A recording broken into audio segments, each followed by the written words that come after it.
ఇంకా ఇంటి దగ్గర నుంచి స్టార్ట్ అయిపోయినాను.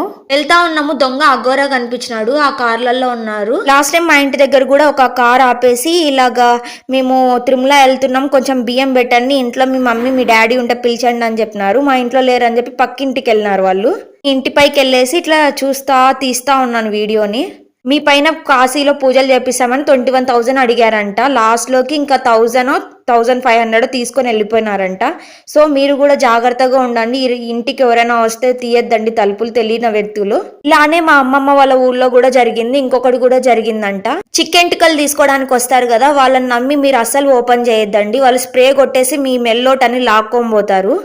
కడపలో అయితే చాలా దొంగతనాలు చేస్తున్నారు. మీ దగ్గర ఎలా చేస్తున్నారో మీరు కూడా తెలియజేయండి ఇక్కడ కమెంట్ బాక్స్ లో. ఇంకా ఎవరైనా కొత్త ఇండ్లు కట్టించుకునే వాళ్ళు కూడా జాగ్రత్తగా ఉండండి. వైరింగ్ అంతా దొంగతనాలు చేస్తున్నారు. మా ఇంట్లో కూడా ఎన్నిసార్లు దొంగతనం జరిగిందో. వైరింగ్ అన్ని తీసుకొని వెళ్ళిపోయినారు. ఇంకా రాత్రిపూట్ల అయితే స్కూటర్లో ఎత్తుకొని పోతున్నారు. మా ఇంటి దగ్గర అయితే 3 స్కూటర్లు పోయినాయి. ఏమైనా కానీ మీరు జాగ్రత్తగా ఉండండి. సరే గానీ ఇంకా మనం విషయంకి వచ్చేస్తే ఇంకా బస్సు ఎక్కేసాను వెళ్ళడానికి. పూలంగళ్ళన్నీ కళ్ళకళ్ళలాడుతున్నాయి. రాముడు కళ్యాణం కాబట్టి రేపు ఫుల్గా బస్సు ఎక్కుతాను. ఒక పిల్ల పరిచయం అయిపోయింది.